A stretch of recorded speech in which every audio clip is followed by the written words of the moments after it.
کہ جو سیاسی انتقام کی بنیاد تو ضرور ہے لیکن کسی اور کے کہنے پہ آپ بنا رہے ہیں، تو آپ لوگ بھی کچھ سیکھ رہے ہیں اس سے؟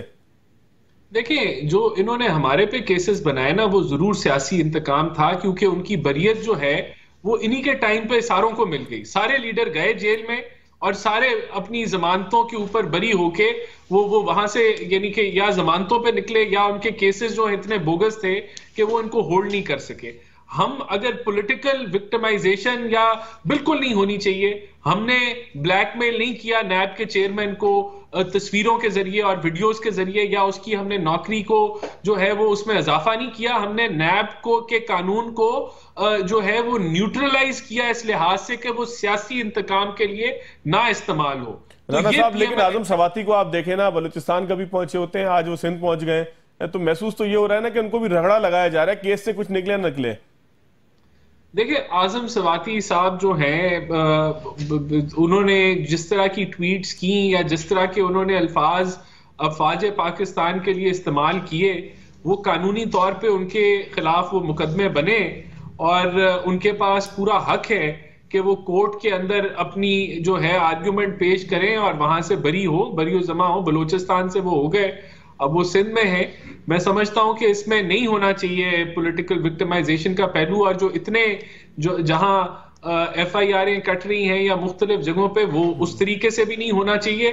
یہ ایک آدھا کیس ہو اور اس کے اوپر وہ جو ہے اپنا موقف وہ پیش کریں. اگر وہ گلٹی پائے جاتے ہیں تو ان کو قانون کے مطابق سزا ہو، کیونکہ اس کی بھی آخر ایک لمٹ ہونی چاہیے کہ آپ اداروں کو کتنا ان کے اوپر کیچڑ اچھال سکتے ہیں. اور اگر آپ کے پاس کوئی ثبوت ہیں جو آپ الزامات لگا رہے ہیں پھر تو ٹھیک ہے، لیکن اگر ثبوت نہیں ہے اور آپ بے بنیاد ایک ادارے کی تذلیل کر رہے ہیں تو پھر آپ کو قانون کے آگے جو ہے وہ آپ کو اس کے مطابق سزا ملنی چاہیے. جیمہ صاحبہ، آپ کیا کہتی ہیں؟ سیاستدان کو سیکھیں گے یا اسی طریقے سے ہم ایک دوسرے کو مارنے کے لیے، ایک دوسرے کو دبانے کے لیے، ایک دوسرے کو رگڑنے کے لیے کیسز جب آپ کی حکومت آئے گی تو آپ لوگوں کے ساتھ مل کے کریں گے، اداروں کے ساتھ مل کے ان کا استعمال کریں گے، جب کسی اور کی حکومت آئے گی تو پھر اس سے یہ شکایت ہوگی؟ تو میرا خیال ہے کہ اب بہت سارے معاملات ایسے ہو گئے ہیں کہ جس کے بعد سیکھنے کا مرحلہ کم از کم اب ختم ہونا چاہیے، اب عمل کا معاملہ ہونا چاہیے. آپ کو لگتا ہے ایسا؟ دیکھیں، آئی انشور جو کہ انشاءاللہ ہم کوئی بھی پولیٹیکل وکٹمائزیشن نہیں کریں گے. قانون اور آئین کے دائرہ اختیار کے اندر رہتے ہوئے ہی سب کو رہنا چاہیے. لیکن میں ابھی میرے بھائی نے جو بات کی ہے نا، میرے خلاف 11 ایف آئی آر تھیں، جس میں سے 7 ایسی ہیں جو 780A کی ہیں، دہشت گردی کی دفعات ہیں. اسی طرح میرے ہسبینڈ کے خلاف بھی اتنے ہی ٹوٹل ان کے خلاف کوئی 1 ایف آئی آر ایکسٹرا ہے میرے سے. اعظم سواتی کا کیس آپ نے خود ہی بیان کر دیا. اس کے بعد اگر ہم یہ دیکھیں کہ جو کچھ انہوں نے 25 مئی کو کیا ادھر اسلام آباد میں، لاہور میں، اسلام آباد والوں کا تو ابھی بھی بڑا مشکل وقت چل رہا ہے. ڈیلی بیسس پہ نئے کیسز، کہیں ہم کوئی موومنٹ شروع کرنے کی بات کرتے ہیں. مجھے بتائیں پنڈی کے جلسے میں ہم نے کیا نقصان پہنچایا ہے؟ اس سے پہلے جو انہوں نے کنٹینر سٹی بنا کے رکھا ہوا تھا، اور سیم سچویشن تھی جو ہمیں پنجاب میں فیس کرنی پڑی، جو 2 ماہ کی ان کی حکومت تھی حمزہ شہباز شریف صاحب کی. جو کچھ ہمارے ساتھ ہوا، ہم اپنے گھروں میں نہیں رہ پاتے تھے. روزانہ ریڈ اور ویڈیوز کہتے تھے فیملیز کی بنا کے، پیچھے جو بھی کمانڈ کر رہا تھا پتہ کریں نا کس کی انسٹرکشنز کے اوپر چار دیواری کا تقدس پامال ہوا، اور ہمارے گھروں کی ویڈیوز بچوں کی بنا کے بھیجتے تھے کہ وہ نہیں ہے تو ہم یہ اس طرح سے کر رہے ہیں ان کو ذلیل و خوار. آئی بلیو میڈم آگے کی طرف چلتے ہیں، لیکن یہ دیکھیں اگر کسی کے پاس کوئی میں کہتا ہوں تھوڑا سا آگے کی طرف چلتے ہیں، یہ فرمائیے گا کہ ایویڈنس ہے تو ایویڈنس بیس چیزیں ہونی چاہیے. جی یہ فرمائیے گا کہ میاں صاحب کہتے ہیں کہ ہم فضول میں رگڑے گئے، تو آپ سمجھتے ہیں کہ ان کے ساتھ بھی وکٹمائزیشن ہوئی تھی؟ جان بوجھ کے بیٹے سے تنخواہ نہ لینے والا معاملہ جس کو وہ کہتے ہیں کہ مجھے اس بنیاد پہ نکالا گیا، وہ تمام معاملات بھی کہیں نہ کہیں جو ہے وہ کسی اور کے رسوخ کے تحت تھے، تو اس کے اوپر بھی کچھ آپ لوگوں نے رجوع کیا؟ دیکھیں، میں اس چیز کو اس لیے نہیں مانتی کہ اب ہمارے ساتھ ایکسٹریم وکٹمائزیشن ہو رہی ہے کہ خان صاحب کے اوپر جان لیوا حملہ بھی ہو چکا ہوا ہے، لیکن ہم یہاں بیٹھے ہوئے ہیں، ہمارے لیڈرز یہاں بیٹھے ہوئے ہیں، ہم مقدمات کو، فسطائیت کو، یا ہمارے خلاف جو جھوٹے کیسز ہم ان کا سامنا کر رہے ہیں. یہ تو کوئی طریقہ نہیں ہے کہ آپ کے اوپر کیسز بنے اور آپ جا کے لنڈن کیوں چلے گئے. اور ابھی ہمارے دور میں ہم تو ابھی آئے ہیں نا، اس سے پہلے بھی انہوں نے ماضی میں بھی یہی کچھ کیا تھا. NRO 1 بھی یہی تھا، NRO 2 اس کی ورسٹ فارم ہے. I believe کہ if somebody is innocent تو اس کو جو ایک تو ان کا تو یہ ہم تو پھر بھی اگر بلیم کریں اداروں کے اوپر، عدلیہ کے رول کے اوپر، پولیس کلچر کے اوپر، ان کا تو یہ بنایا ہوا ہے. اتنے ادوار میں یہ رہے، ہر دفعہ جب ان کی گورنمنٹ جاتی تھی تو پیپلز پارٹی وکٹمائز کرتی تھی بقول ان کے وہ جاتے تھے تو یہ کرتے تھے، تو انہوں نے نظام کو تو بگاڑ کے انہوں نے رکھا ہوا تھا نا. اور ایسا نظام اگر خود ہی بنایا ہے جس کے اوپر ان کو انصاف نہ، اس ہیلتھ سسٹم کے اوپر ان کا یقین ہے، چھوٹی سے چھوٹی سرجری بھی باہر ہونی ہے، پیناڈول بھی باہر جا کے لینی ہے، نہ اس کے ملک کے پولیس کلچر کو انہوں نے ٹھیک کیا، الٹا خراب کیا، بلیم پھر کس کو کرتے ہیں؟ اور جو یہ پروسیکیوشن کا سسٹم ہے، عدلیہ کا نظام ہے، ان کو تو 2/3 میجورٹی، سننے نا، ان کے پاس تو 2/3 میجورٹی بھی تھی نا. احسان بھائی آپ کے پاس تو میجورٹی بھی تھی نا. ہمیں تو جس طرح کی بیساکھیوں والی لولی لنگڑی حکومت ملی کہ ایک بندہ ادھر کرے تو ہم دھڑام سے گرتے تھے، تو ہم نے تو جو کر سکتے تھے وہ ہم نے کیا. بٹ امپورٹنٹ چیز یہ ہے کہ دیکھیں انہوں نے فیس کیوں نہیں کیا. ابھی جو سلمان شہباز، میں کل ٹرانسپیرنسی انٹرنیشنل کی رپورٹ بھی دیکھ رہی تھی اور اینٹی کرپشن کا انٹرنیشنل ڈے، اس کے اوپر جو باتیں ہو رہی تھی یہاں پہ، اور یہاں پہ پاکستان کے سب سے زیادہ جن کے اوپر جو ثابت ہو گئی تھی کرپشن، ان لوگوں کو ایک ایسی لانڈری میں ڈالا گیا ہے کہ ان کو لا کے واپس بلایا جا رہا ہے. دیکھیں، اور ہیومن رائٹس کے اوپر آج مجھے بڑی شرمندگی ہوئی جب ہمارے پرائم منسٹر کا اسٹیٹمنٹ چل رہی تھی ٹکرز پہ ٹکرز. کیا پاکستان میں آپ سے سوال کرتی ہوں، دونوں میرے بھائی دل پہ ہاتھ رکھ کے ایمانداری سے جواب دیں، یہ فکرہ چلے نہ بولے کہ جان اللہ کو دینی ہے، لیکن یہ بتائیں کہ کیا پاکستان میں بیسک رائٹس ابھی اس وقت ایکسرسائز ہو رہے ہیں؟ میڈم، یہ جو سوال آپ نے پوچھا ہے میں رانا صاحب سے بریک کے بعد پوچھتا ہوں. ایک بریک مجھے لینا ہے. آپ نے جو دل پہ ہاتھ رکھ کے رانا صاحب نے جواب دینا ہے وہ بریک کے بعد لیں گے. چلتے ہیں بریک کی طرف. بریک کے بعد خوش آمدید. رانا صاحب آپ کی طرف سوال چھوڑ کر گئی تھی. میڈم کہتی ہیں دل پہ ہاتھ رکھ کے بتائیں کہ کیا پاکستان کے اندر بنیادی انسانی حقوق کی خلاف ورزی نہیں ہو رہی؟ آپ کیا کہیں گے؟ دیکھیں، پنجاب میں ان کی حکومت ہے، پولیس ان کی ہے، درمیان میں 1-1.5 ماہ کی ہماری حکومت آئی تھی، باقی تو یہ پچھلے 2018 سے پنجاب میں ان کی حکومت ہے. ٹرانسپیرنسی انٹرنیشنل کی بات کی تو ٹرانسپیرنسی انٹرنیشنل کی جو آج کی رپورٹ ہے وہ پچھلے سال کو کور کرتی ہے. تو پچھلے سال ان کی پاکستان میں بھی ان کی حکومت تھی اور کے پی کے پنجاب میں بھی ان کی حکومت تھی. اور کرپشن پرسیپشن انڈیکس جو جتنی تیزی سے ان کی حکومت میں بڑھی، ہمارے دور حکومت میں تو وہ بڑی تیزی سے گری تھی. 117 پہ آئی، میرے خیال سے شاید 126 یا 130 سے گر کے 117 116 پہ آئی، اور یہ ان کے دور حکومت میں 140 پہ واپس چلے گی.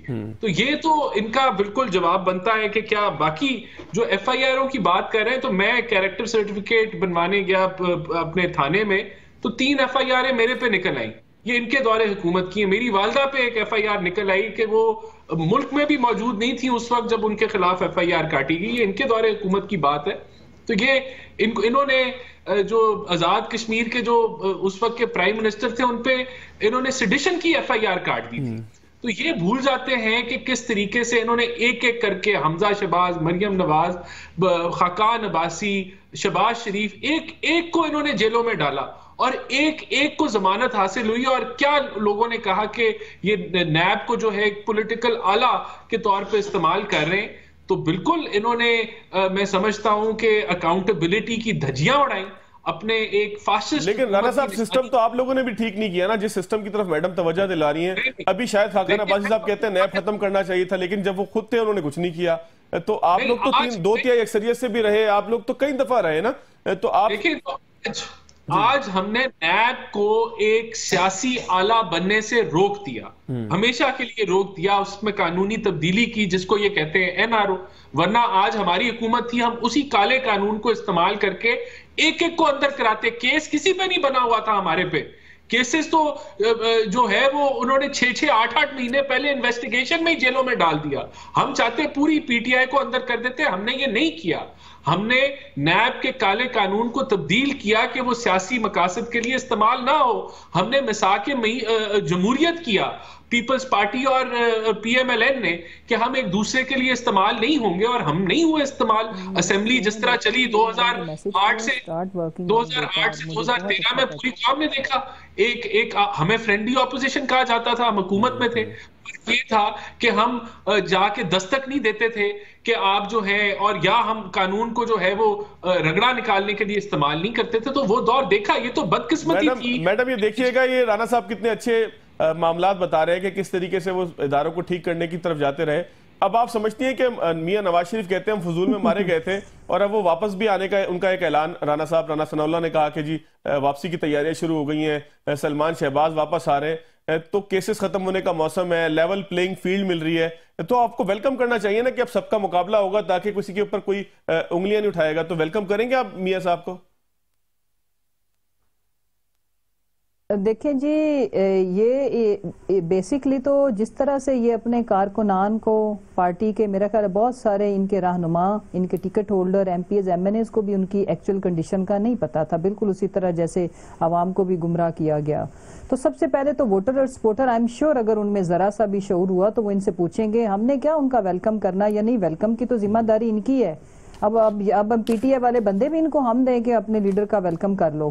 دیکھیں وہ لوگ ان سے سوال ضرور پوچھیں گے کہ میاں صاحب کون سے علاج کے لیے آپ تشریف لے کے گئے تھے اور اتنے سالوں بعد آپ کا علاج ہو گیا ہے اور اب آپ کس غرض سے آئے ہیں. پاکستان میں یہ صرف ایک ہی چکر میں آتے ہیں کہ اگر ان کو ایشورٹی دی جائے کہ جی حکومت آپ کو ملے گی، اور اگر وہ نہیں رہتی تو پاکستان کو یہ اس قابل، سن لینا، اس قابل نہیں سمجھتے کہ اس ملک میں رہا جائے. یہ ایک ان کی ایسی ورک پلیس ہے جہاں پہ یہ آتے ہیں، پیسہ اکٹھا، دولت اکٹھی کرتے ہیں. انجوائمنٹ پلیس تو وہ ہے جہاں یہ عیدیں کرتے ہیں، شبراتیں کرتے ہیں، خوشیاں کرتے ہیں، غم کرتے ہیں، اور جہاں پہ یہ کھانے کھاتے ہیں، ہوا خوری کرتے ہیں، چہل قدمی کرتے ہیں. مطلب پاکستان کے، یہ بھی ریکارڈ ویسے ان کے ذمہ جاتا ہے کہ پاکستان کے پرائم منسٹر واحد دنیا میں ایسے تھے جو ہر عید لنڈن کرتے تھے، جس زمانے میں یہ ان کا ایون یہ پرائم منسٹر بھی تھے. دوسرے بھائی کو بنایا تو وہ بھی آپ کو پتا ہے کہ پیٹرول کی قیمت سے لے کر کے کہ جو جب ان کے گھر والوں کا موڈ بنے کہ آئیں اکٹھے بیٹھ کے کھانا کھائیں تو پوری کیبنٹ لے کے پہنچ جاتے ہیں وہاں لنڈن، اکٹھے بیٹھ کے کھانا وانا کھاتے ہیں، پھر صلاح مشورہ کرتے ہیں کہ ادھر کیا کرنا چاہیے. دیکھیں انہوں نے آئیں، ہم تو اس لیے خوش ہیں کہ پولیٹیکلی کوئی ایک ہیلو حجت رہ نہ جائے. بعد میں پتہ ہے کیا ہونا، اگر وہ ان کے بغیر الیکشن ہوتا ہے تو انہوں نے کہا میاں ہوندا تے لگ پتا جاندہ، میاں صاحب ہوتے تو ہم یہ کر دیتے. تو بھائی جو کچھ کراؤڈ پولر کر کے گئی ہیں چھوٹی سرجری کے بہانے، ویسے تو انہوں نے پاسپورٹ ان کو پلیٹ میں بھی رکھ کے دیتے تو انہوں نے ویسے پھونک دینا تھا، لیکن پھر چلی گئی ہیں بائی دا وے. تو وہ اور پورا ٹبر، پوری party leadership, P D M کی ساری جماعتیں اگر خان صاحب کا مقابلہ نہیں کر سکی تو رہ گئے. اگر سارا بھار انہوں نے میاں صاحب پہ ڈالنا ہے تو چلیں یہ بھی دیکھ لیں گے. یہ گھوڑا یہ گھوڑے کا میدان. پھر انہیں کہیں الیکشن سے نہ بھاگیں، الیکشن سے نہ بھاگیں. رانا صاحب آپ کو لیول پلینگ فیلڈ مل گئی ہے، اب آپ لوگ خوش ہیں. اب الیکشن کے اندر یہ تو نہیں ہوگا کہ ہارنے کے بعد بولیں کہ جی ہمیں جو ہے وہ الیکشن کرائیں، میاں صاحب آئیں اور تہس نہس کریں اور الیکشن کرائیں. جی رانا صاحب، اب اس کے لیے یہ نواز شریف کے خلاف جو بوگس کیس میدان لگائیں، اپنی پاپولیرٹی کو چیک کریں. نواز شریف انشاءاللہ تعالیٰ پاکستان میں موجود ہوں گے اور وہ کیمپین کو لیڈ کریں گے، اور ہم بھی ویلکم کرتے ہیں یہ کرائیں. احسان بھائی سنیں، ایک سوال لے لیں.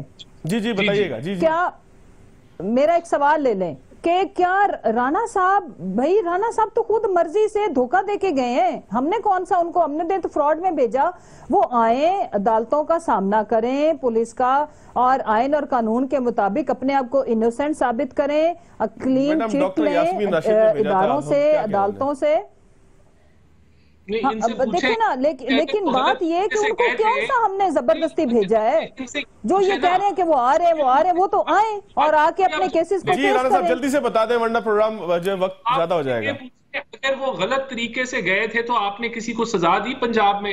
آپ نے یاسمین راشد سے پوچھا؟ آپ نے کسی بیوروکریسی سے پوچھا کہ رپورٹنگ کس نے جعلی بنائی تھی؟ نہیں کیا، کیونکہ وہ تب واقعی بیمار تھے اور وہ ٹھیک گئے تھے. اگر کیا ہوتا کوئی خرابی ہوتی تو کسی کو تو آپ نے کٹہرے میں. چلیں بہت شکریہ رانا صاحب، آپ کا بھی بہت شکریہ. مسرت جمشید چیمہ صاحبہ بھی آپ کا. ایک بریک لیں گے، بریک کے بعد حافظ حسین احمد ہمارے ساتھ ہوں گے.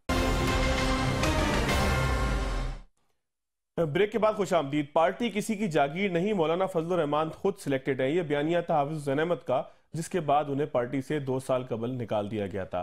حافظ صاحب سے دوبارہ ملاقات ہوئی ہے. مولانا فضل الرحمان کی دوبارہ شمولیت کی بات ہو رہی ہے.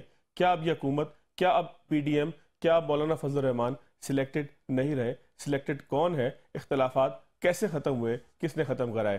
مولانا حافظ صاحب آپ کا بہت شکریہ. آپ کو اللہ تعالیٰ صحت بھی دے. آپ کی صحت کے حوالے سے بھی ہمیں خبریں ملتی رہیں اس تمام دورانیے میں کہ آپ کی صحت کے معاملات کچھ بہتر نہیں. اللہ تعالیٰ آپ کو صحت دے. یہ فرمائیے گا کہ مولانا کے ساتھ اختلافات تھے کیا؟ آخر آپ نے سلیکٹڈ ان کو کیوں قرار دیا تھا؟ بسم اللہ الرحمن الرحیم. دیکھیے، جہاں تک جمعیت علماء اسلام پاکستان کا تعلق ہے تو میں پہلے بھی آپ کے چینل پہ بھی واضح کر چکا ہوں کہ 1973 کے اواخر میں مفتی صاحب جو حضرت مولانا فضل الرحمان صاحب کے والد گرامی تھے اور ہمارے قائد بھی تھے، ان کے دستخطوں سے میں جمعیت کا رکن بنا ہوں۔ اور اس کے بعد صورتحال یہ تھی کہ جماعت کے اندر ظاہر ہے کہ ایک شورا بھی ہے، ایک عمومی بھی ہے اور دیگر چیزیں بھی ہے، تو اس میں جو بھی بات ہوتی تھی، یہ تقریباً 40-45 سال کا جو طویل عرصہ ہے، میں کسی اور جماعت میں نہ گیا تھا، پیدا ہی میں جے یو آئی میں ہوا تھا اور ابھی تک میں جے یو آئی میں ہوں۔ تو ہم نے وہ اپنی باتیں جو تھی وہ اجلاس کے اندر کرتے تھے، لیکن درمیان میں پی ڈی ایم وغیرہ بنی اور اس حوالے سے بھی ہم نے کوشش کی، اور آزادی مارچ میں ہم سے وعدہ کیا گیا تھا کہ ہم ساتھ دیں گے کچھ جماعتوں کا، وہ انہوں نے ساتھ نہیں دیا، تو اس پہ ہم نے پارٹی کے اندر آواز اٹھائی۔ جب پارٹی کے اندر آواز اٹھائی تو اس پہ انہوں نے کہا کہ آپ نے ڈسپلن کی خلاف ورزی کی ہے، اور پھر انہوں نے کہا کہ جناب ہم آپ کو جو ایک طریقہ کار ہوتا ہے ہماری جماعت کے، اس کو نظر انداز کرتے ہوئے انہوں نے مجھے ایک شوکاز نوٹس بھی نہیں بھیجا، اور اس طرح انہوں نے کہا کہ خارج کر دیا ہے۔ تو مجھ سے پوچھنے لگے تو میں نے کہا نہ میں کوئی جماعت کو چھوڑوں گا، اور نہ میں کوئی اپنا گروپ بناؤں گا، اور نہ میں جو ہے اس ایسے فیصلے کو جو دستور کے مطابق نہیں ہے نہ اسے تسلیم کروں گا۔ تو بات آئی گئی ہوگی تو سخت صورتحال پیدا ہو گئی، مولانا کے بیانات آ گئے، تو انہوں نے کہا کہ جناب ہم نے نامزد کیا ان کو۔ تو ہم نے کہا کہ نامزدگی کی جہاں تک تعلق ہے تو مختلف جماعتوں میں جو ہے وہ نامزدگیاں بھی ہوتی ہے، اور آپ کو پتہ ہے کہ موروثیت کے حوالے سے بھی میں نے کچھ بات کی تھی۔ تو اس کے بعد یہ ابھی تقریباً 5-6 ماہ سے ہمارے جو دوست تھے بلوچستان کے اور دیگر ہمارے بزرگ احباب اور اشارے، کیونکہ میں 2 دفعہ یہاں سے قومی اسمبلی کا رکن منتخب ہوا باری اکثریت سے، اور سینیٹر بھی رہا ہوں، تو وہ میرے پاس آتے رہے۔ میں نے کہا میں نے جماعت چھوڑی نہیں ہے۔ تو اس وقت جماعت میں کچھ پروگرام تھے، اور ہمارے صوبائی امیر اور ہمارے کوئٹہ کے امیر، ہمارے جاغی کے امیر، ہمارے اسی طرح کلات وغیرہ اور جنرل سیکرٹری وغیرہ، یہ تمام کی تمام جو ہے وہ تقریباً مہینہ ڈیڑھ سے آتے رہے میرے پاس۔ تو میرا موقع بالکل واضح تھا کہ ظاہر ہے کہ پارٹی کے اندر ہم رہیں گے تو پارٹی کے اندر بات کریں گے، اور اگر آپ ہمیں پارٹی میں نہیں رکھیں گے تو ظاہر ہے پھر وہ بات میڈیا پوچھے گا تو وہ پھر ڈسپلن کی خلاف ورزی نہیں ہوگی۔ ہم تو پارٹی کے اندر بات کر رہے تھے۔ اچھا حافظ صاحب، مولانا سے آج کیا بات چیت آپ کی ہوئی؟ کیا گلے شکوے دور ہوئے؟ کس بات پہ مولانا کو گلا تھا، کس بات پہ آپ کو گلا تھا؟ اب آپ مولانا کے بیانیے کے ساتھ ہیں کہ عمران خان جو ہے وہ ان کے حوالے سے ان کی بڑی سخت رائے ہے؟ دیکھیے جہاں تک بات چیت کی ہے، آپ یقین جانے میں بالکل آپ سے غلط بیانی نہیں کروں گا۔ مولانا صاحب اور یہ ملے، گلے لگایا، اور انہوں نے کہا یہ آپ کی جماعت ہے، ہم ساتھ تھے اور آپ ہم سے بھی پہلے ہیں۔ ہم نے کہا بھئی ہم کام کر رہے تھے، کام کریں گے، اس کے علاوہ کوئی بات نہیں ہوئی ہے۔ انہوں نے کہا جی جب اجلاس ہوگا تو میں اور آپ بیٹھ کر بات کریں گے، باقی کسی بھی ایجنڈے پہ بات نہیں ہوئی اس وقت۔ اچھا، سیاسی مولانا کا بیانیہ جو ہے اب آپ اس کے ساتھ ہیں، یا آپ جب جماعت سے باہر بھی تھے یا آپ کو جبرن نکال دیا گیا تھا، اس کے بعد بھی آپ مولانا کے کم از کم سیاسی نظریے سے متفق تھے یا نہیں تھے؟ اس تمام عرصے میں آپ کی کیا پوزیشن تھی؟ دیکھیے میں تو ظاہر ہے کہ جمعیت کے اندر تھا، میں متفق تھا، اور جو معاملات تھے اس کے متعلق آپ حضرات پوچھتے تھے، جو میری سمجھ کے مطابق میں سمجھتا تھا کہ جماعت کی پالیسی ہے، میں اس کو سپورٹ بھی کرتا تھا۔ اور بہت سے ایسے مقامات ایسے ہیں جہاں پر مولانا فضل الرحمان صاحب کے حوالے سے بات ہوئی ہے تو میں نے اس کا دفاع کیا ہے، اور میں یقیناً میڈیا کے حوالے سے یہ چاہتا ہوں کہ ہمارے جو اختلافات ہیں وہ نظریات کے حوالے سے ہوں، سیاسی اختلافات ہوں، ذاتی اختلافات کا میں جو قائل بھی نہیں ہوں، اور باوجود اس کے کہ اکثر برنگے فتح کرتے ہیں لوگ تاکہ ایک دوسرے کے خلاف غلط زبان استعمال کریں، میں اپنی پارٹی کے اندر بھی اور دوسروں کو بھی یہی بات کہتا رہتا ہوں کہ اختلاف کو آپ سیاسی اختلاف کی حد تک رکھیں۔ اچھا، کچھ لوگ تھے مولانا ایسے بیچ میں کہ جنہوں نے آپ کے اور مولانا فضل الرحمان کے درمیان اختلافات کو ہوا دی تھی؟ کیونکہ کچھ نام ہمیں سننے میں ملے ہیں، میں اس لیے کوٹ نہیں کرتا کہ میرے پاس تصدیق اس چیز کی کوئی نہیں ہے، لیکن یہ سننے میں آیا کہ کچھ لوگ ایسے تھے جنہوں نے آپ کے اور مولانا فضل الرحمان کے درمیان دوریاں پیدا کی تھی، اختلافات کو ہوا دی تھی۔ کچھ تھے ایسے معاملات؟ دیکھیے اگر میں کہ اور آپ کو نزدیک بیٹھے ہوں گے تو تب میں آپ کے نزدیک یا آپ میرے نزدیک آ سکتے ہیں کہ جب ان میں سے ایک دور ہو جائے کسی سے. تو یہ تو ہمارے سیاست کا المیہ بھی ہے کہ جتنی بھی لوگ قریب ہوتے ہیں. اب ہم اور مولانا صاحب پارلیمنٹ کے اندر رہے ہیں، باہر رہے ہیں، جیلوں میں اکٹھے گئے ہیں، سب کچھ ہوا ہے. تو ظاہر ہے کہ کچھ لوگ ایسے تھے جو بعد میں آئے ہیں، تو ان کی کوشش تھی اور ہم نے اس کو محسوس بھی کیا. اور میں سمجھتا ہوں کہ جو دوست ہم سے ملنے آئے تھے انہوں نے بھی محسوس کیا، ہماری یہاں کی صوبائی قیادت نے بھی ان چیزوں کو محسوس کیا، کیونکہ اس قسم کی چیزیں چھپتی نہیں ہیں. اور مولانا نے بھی اس کو محسوس کیا. اس لیے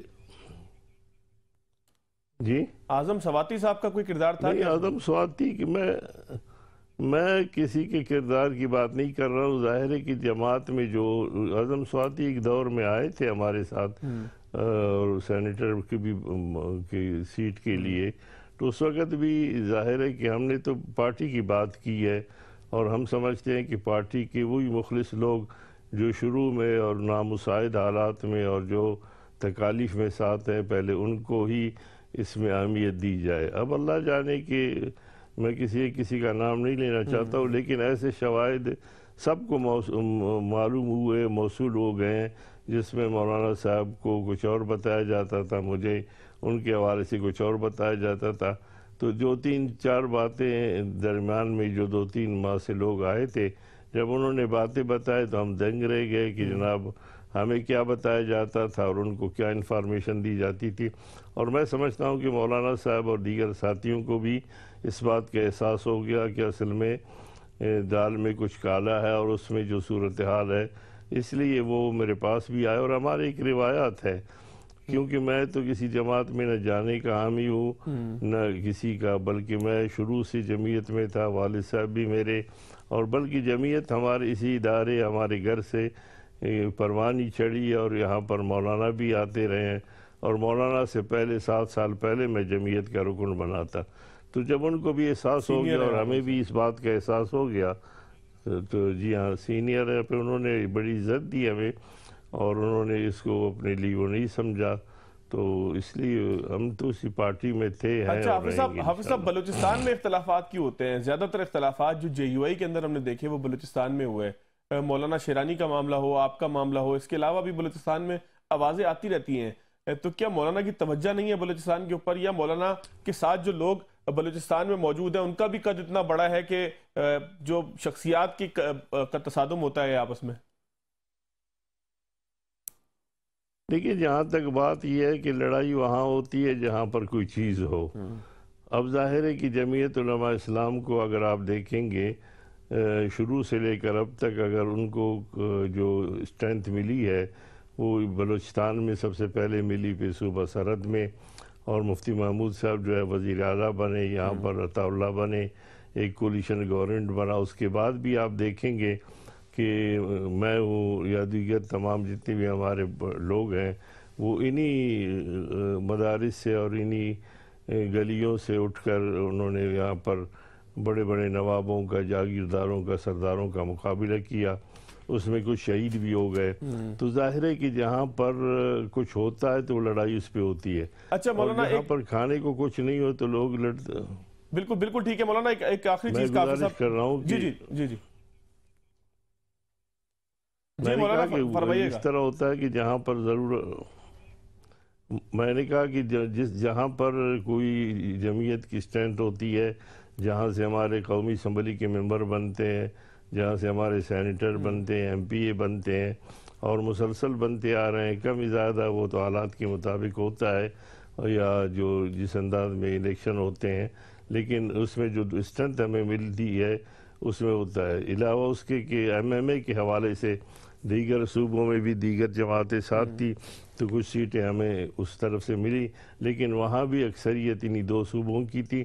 تو ظاہر ان 2 صوبوں میں جب معاملات ہوتے ہیں تو جہاں پر معاملہ زیادہ ہوتا ہے، پارٹی کے لوگ ہوتے ہیں، تو وہاں پر ظاہر ہے کہ جہاں برتن زیادہ ہوتے ہیں تو آپس میں بجنے بھی لگتے ہیں. اچھا مولانا، ابھی جو سیاسی پوزیشن ہے مولانا فضل الرحمان کی، پی ڈی ایم کے وہ صدر ہیں اور بڑی سخت پوزیشن انہوں نے لی ہوئی ہے عمران خان کے خلاف، آپ اس تمام بیانیے سے متفق ہیں جو مولانا کا اس وقت ہے؟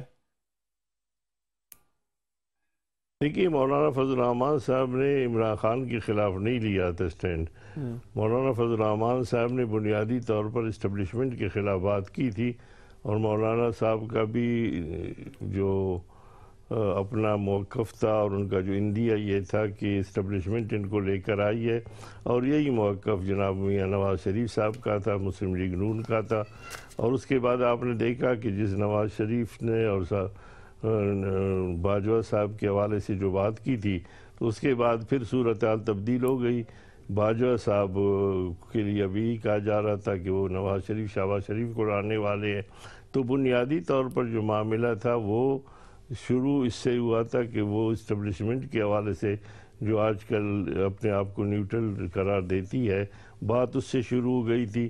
اور پھر جو اس وقت عمران خان صاحب تھے وہ باجوہ کے لیے نرم گوشہ رکھتے تھے، اور پھر عمران خان صاحب کو جب الگ کیا گیا تو پھر وہ سخت گوشہ رکھنے لگے. پی ڈی ایم جو ہے وہ الیکشن مانگتی تھی، اس وقت عمران خان انکار کر رہے تھے. اب عمران خان وہ الیکشن مانگتے ہیں تو وہ انکار کر رہے ہیں. تو اصل مسئلہ یہ ہے کہ یہ صرف کسی شخصیت کے خلاف نہیں تھی، بلکہ یہ اس سسٹم کے حوالے سے ہر ایک کے اپنے جو نظریات تھے اس کے حوالے سے وہ جدوجہد کر رہے تھے. چلیں، بیانیے کا معاملہ تھا. بہت شکریہ حافظ حسین احمد ہمارے ساتھ موجود تھے. اجازت دیجیے گا. اللہ حافظ.